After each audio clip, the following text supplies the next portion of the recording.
학교 신문 속에서 보석 같은 진리와 진실을 찾아보는 시간입니다. 오늘의 캠퍼스, 오늘은 먼저 군산대의 신문부터 펼쳐볼게요. 군산 관광지와 특산물의 대표주자라는 흥미로운 제목이 제일 먼저 눈에 들어오는데요. 이동규 기자와 박주영 기자가 소개하는 군산의 관광지 추천 기사입니다. 57개의 섬으로 이루어진 고군산 군도의 섬들 중에서 먼저 무녀도부터 찾아가 볼까요? 간혹 섬 이름만 듣고 여자가 없는 섬이라고 생각할 수가 있는데 무녀도라는 이름의 유래는 장구 모양의 섬과 그 옆에 술잔 모양의 섬이 하나 붙어 있어 마치 무당이 상을 차려놓고 춤을 추는 모양이라 하여 무녀도라는 이름이 붙었다. 무녀도에는 바다 한가운데 쥐똥섬이라고 부르는 조그만 섬이 있는데 써물 때는 섬과 이어지는 바닷길이 열려 섬으로 걸어 들어가 볼 수 있다. 쥐똥섬에 들어가 보면 신시도에서 무녀도로 통하는 다리가 한눈에 보여 드넓은 풍경을 만끽할 수 있다. 사진으로 보이는 풍경만으로도 정말 멋지다는 느낌이 드는데요. 무녀도에 이어서 고군산 군도에서 가장 유명한 섬, 선유도는 어떤 곳인지 설명을 들어볼게요. 그곳에는 명사심리 해수욕장이 있고 사륜차와 오토바이 등을 빌려 드라이브할 수 있다. 또한 선유 스카이 썬라인이라는 곳이 있어 명사심리 해안을 한눈에 볼 수 있고 짚라인을 타고 바다를 가로질러 새처럼 날아가 볼 수도 있다. 이외에도 고군산 군도는 낚시인들의 천국이라고 불리는데 그만큼 낚시할 수 있는 포인트가 많고 계절마다 낚을 수 있는 어종도 다양하다.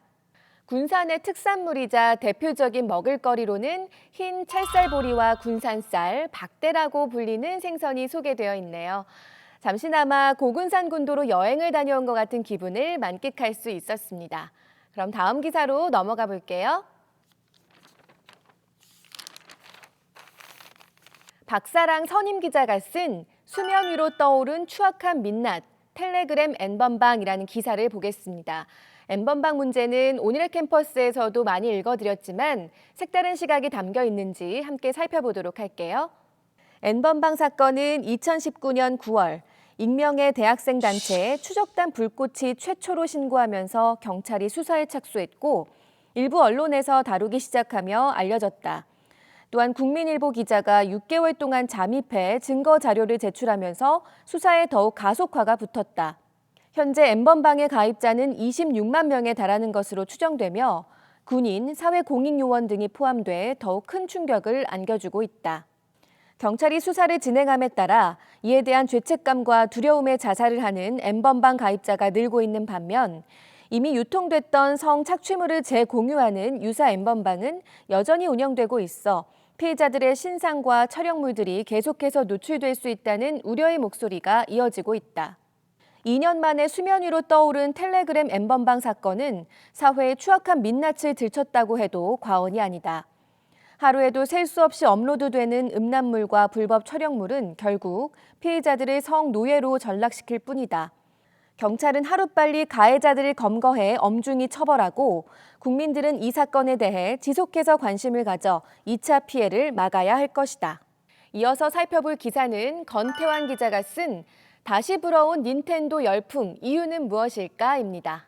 닌텐도는 2004년 처음 발매돼 지금까지 전 세계적으로 유행하고 있는 오프라인 콘솔 게임기다. 당시 학생층 위주로 큰 인기를 끌었으며 시간이 흐른 지금은 20, 30대 세대에서도 관심을 받고 있다. 기존 닌텐도 DS에서 성능을 크게 업그레이드해 출시된 닌텐도 스위치는 최근 코로나19의 발병으로 인해 다시 한번 선풍적인 인기를 불러일으키고 있다. 요즘 동물의 숲이라는 게임이 인기를 끌고 있다고 하는데요. 그 인기 요인이 무엇인지 기사 내용을 읽어보겠습니다. 동물의 숲이란 간단하게 말해 무인도에 이주한 주인공이 집을 짓고 낚시를 하며 마을을 꾸며나가는 과정을 그린 게임이다. 이 과정에서 돈 한 푼 없는 주인공은 게임 내 NPC인 너구리라는 캐릭터에게 돈을 빌리게 되는데 섬을 꾸미며 발생하는 빚을 갚는다. 사회적 거리두기와 자가격리 때문에 집 밖으로 나가기가 꺼려지는 요즘 이용자들은 섬을 탐험하며 농사를 짓거나 낚시하는 등 이곳저곳 뛰어다니는 캐릭터를 보며 대리만족을 하는 것이다. 또한 길가에 떨어진 조개만 주워도 돈을 벌 수 있는 등 쉬운 난이도의 반복적인 행동은 게임에 친숙하지 않은 사람도 쉽게 플레이할 수 있도록 만들어졌다. 이렇게 게임에 대한 설명이 자세하게 나와 있었는데요. 누구나 쉽게 플레이할 수 있게 만들어졌다는 설명이었고요. 그럼 마지막에 부분을 읽어보겠습니다. 게임에는 그것만의 즐거움이 있겠지만 이는 게임을 할 때만 유지되는 일시적인 즐거움이 아닐까 생각한다. 코로나19 사태가 점차 안정되고 생활 속 거리 두기를 실천하는 요즘 천천히 다양한 활동을 즐겨보는 건 어떨까? 네, 재미있다고 너무 게임에만 빠지지 않았으면 좋겠네요. 자, 이어서 살펴볼 신문은 동덕여대 학보입니다. 기억나니 우리의 추억이라는 제목의 전면 기사가 흥미로워 보이는데요. 광예은, 김가희, 김도헌, 노이주 기자가 함께 쓴 어린 시절의 추억을 소환하는 기획 기사입니다. 누구나 어렸을 적 TV 앞에 앉아 본방사수하던 애니메이션이 하나쯤 있을 것이다. 꿈빛 파티시엘, 슈가슈가 룬 등을 보며 친구에게 최애캐를 자랑하던 기억은 즐거운 추억으로 남아있다. 특히 나의 마음을 얼록으로 유명한 캐릭캐릭 체인지는 당시 초등학생과 미취학 어린이들의 시선을 사로잡은 애니메이션이다. 주인공이 자신의 수호알과 함께 성장한다는 스토리와 다소 낯간지럽지만 따뜻한 명대사는 여전히 우리에게 감동을 선사한다. 애니메이션 추억 소환에 이어서 이번에는 K-팝의 추억으로 2개의 곡이 꼽혔습니다. 어떤 곡인지 함께 만나볼게요. 노래방 차트 상위권에 늘 안착해 있는 다비치의 파리파리가 있다. 고음 파트가 계속해서 쏟아지는 탓에 목은 혹사당할 수 있겠지만 그만큼 스트레스는 싹 날아갈 수 있다. 이 곡은 다비치를 전성기로 이끌어줬으며 현재까지도 활동할 수 있는 발판이 돼줬다. 다음은 2NE1의 내가 제일 잘 나가다. 중독성 있는 가사와 강렬한 비트로 2011년 발매되자마자 대중으로부터 큰 인기를 끌었다.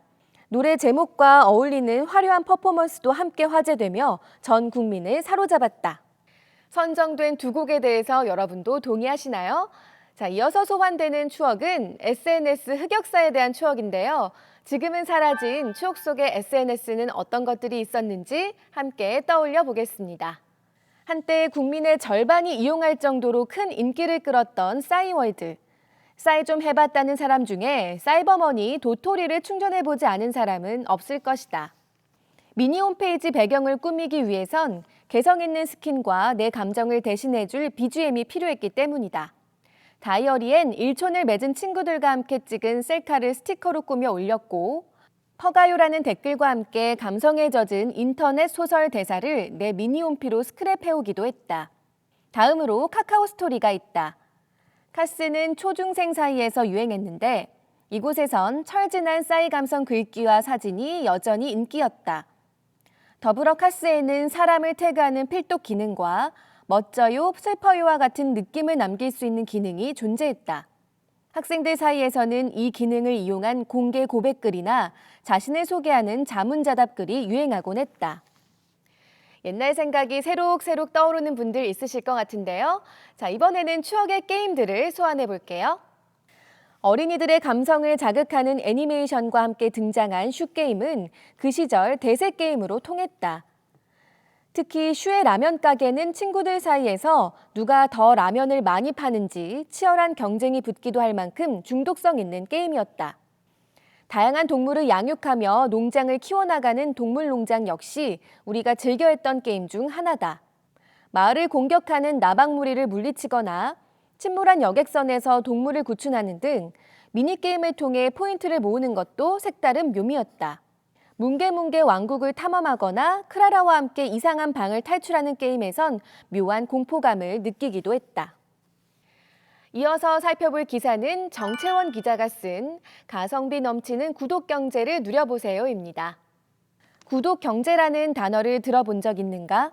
생소하게 느껴진다면 이건 어떨까? 멜론, 정기배송, 렌터카. 한 번쯤 이용해봤을 법한 이 서비스들은 구독경제 사업의 대표적인 아이템들이다. 구독경제란 일정 금액을 내고 정기적으로 제품이나 서비스를 받는 것을 의미한다. 사실 구독경제는 오랫동안 우리의 곁을 지켜온 경제 개념이다. 몇십 년 전까지 활발했던 종이신문 및 우유 배달이 구독 경제의 대표적인 사업이었지만 시대가 변화하며 조금씩 그 원동력을 잃어갔다.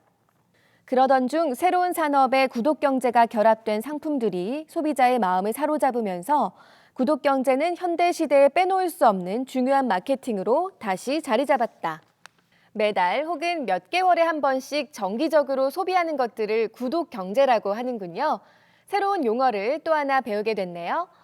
자, 그렇다면 구독 경제에는 구체적으로 어떤 유형들이 있는지 살펴볼게요. 구독 경제는 무제한형 서비스, 정기 배송형 서비스, 렌탈형 서비스 등 크게 세 가지로 분류된다. 먼저 무제한형 서비스란 정기적으로 결제 금액을 지불한 뒤 제한 없이 서비스를 즐길 수 있는 유형으로 접근형 서비스라고도 한다.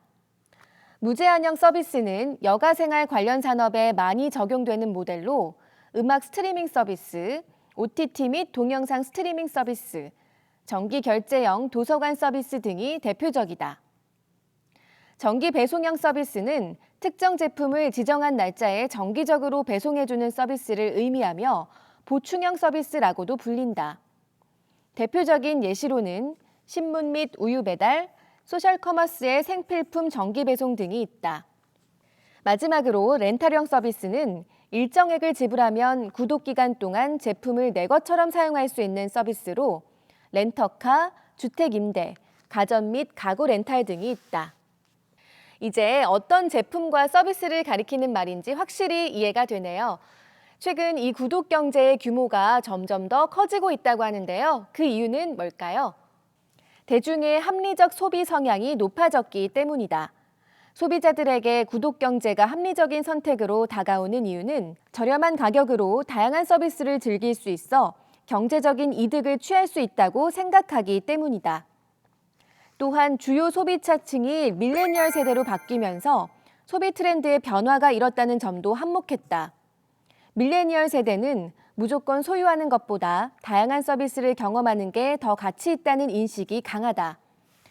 따라서 적절한 시기에 맞게 필요한 것을 잘 찾아 쓰고 즐길 수 있느냐가 중요한 소비의 기준이기에 구매와 취소가 자유로운 구독 경제 방식의 소유를 경제적이라고 느끼는 것이다. 구독 경제의 발달로 소비자와 판매자 모두 윈윈할 수 있게 됐다. 소비자는 합리적인 가격으로 다양한 경험과 편리한 생활을 영위할 수 있게 됐으며 판매자는 구독료를 통해 안정적인 수입을 얻을 수 있게 됐다. 구독 경제 시장은 급성장을 이루고 있긴 하지만 이제 첫 발을 내딛는 정도로 사업이 구축됐을 뿐이다. 따라서 구독 경제는 다양한 시장과 아이템으로 발전할 가능성이 매우 무궁무진하다. 미래의 시장은 소비자에게 어떤 방법으로 다양한 서비스를 제공할 수 있을지 기대감이 높아진다. 경제와 사회의 변화 그리고 흐름을 읽게 해준 유익한 기사였습니다. 자, 이번에는 광예은 기자가 쓴 기사 한번 살펴볼게요. 재난 속 드러난 비정규직 노동자의 삶이라는 기사입니다. 지난달 7일 비정규직 노동자들이 마스크를 끼고 세종문화회관 앞으로 나왔다. 이들은 비정규직 노동자의 삶이 코로나19와 맞물려 더욱 악화되고 있다며 근로 형태에 따른 차별을 멈춰달라고 외쳤다. 바이러스 앞에 무방비로 놓인 콜센터 비정규직 노동자부터 항공, 공항 비정규직 노동자의 한시적 해고까지 전염병을 통해 비정규직의 문제가 사회 곳곳에서 드러나고 있다. 사실 코로나19 사태 이전부터 비정규직 노동자들을 향한 차별은 늘 존재해 왔다. 대표적으로 비정규직과 정규직 노동자의 임금 격차는 2018년 기준 68.3%를 기록했을 정도로 꾸준히 벌어지고 있다. 이뿐 아니라 비정규직 노동자는 사회보험 적용도 받지 못하는 경우가 허다하다.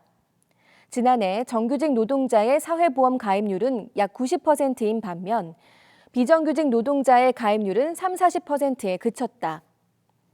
이렇듯 오랜 시간 한국 노동시장에선 동일가치 노동, 동일임금이라는 상식조차 제대로 지켜지지 않고 있다. 이렇게 오래 묵었지만 해결의 기미가 보이지 않는 비정규직 노동자의 문제는 왜 사라지지 못하고 있는 걸까요? 곽 기자는 이렇게 설명합니다. 문제 개선에 대한 국회의 의지가 약하기 때문이다. 일례로 20대 국회에서 처리한 노동관계법 개정 46건을 살펴보면 이 중 비정규직 관련법 개정은 단 3건에 불과하다. 그런데 법안이 개정되더라도 세심하고 면밀한 과정을 거치지 않아 하나만한 개정으로 남는 경우도 많다. 실제로 지난해 시행된 최저임금 산입 범위 개정법은 구체적인 로드맵의 상실로 되려 역효과를 냈다. 이 개정은 최저임금에 해당하는 임금의 범위를 확대하는 것으로 확대된 최저임금 산입 범위엔 식비 등의 복리후생비와 정기상여금이 포함됐다. 그런데 이는 회사가 기존의 무료 식사 제공을 식비로 전환하는 등 악용할 수 있는 여지로 작용했고 오히려 역효과로 기능했다. 노동의 문제는 이해관계가 복잡하게 얽힌 만큼 다양한 대안 준비와 구체적인 방향성이 요구된다. 이젠 20여 년 동안 해결되지 않았던 한국 비정규직의 근본적인 문제를 면밀하고 체계적인 정책으로 해결해야 할 때다. 더 이상 재난 앞에서 사회적 약자의 삶이 흔들리는 것을 방관해선 안 된다. 마지막 문장이 특히 와닿는데요. 재난 앞에서 사회적 약자의 삶이 흔들리는 것을 방관해선 안 된다. 광예은 기자의 문제의식에 깊이 공감하면서 다음 코너로 이동할게요.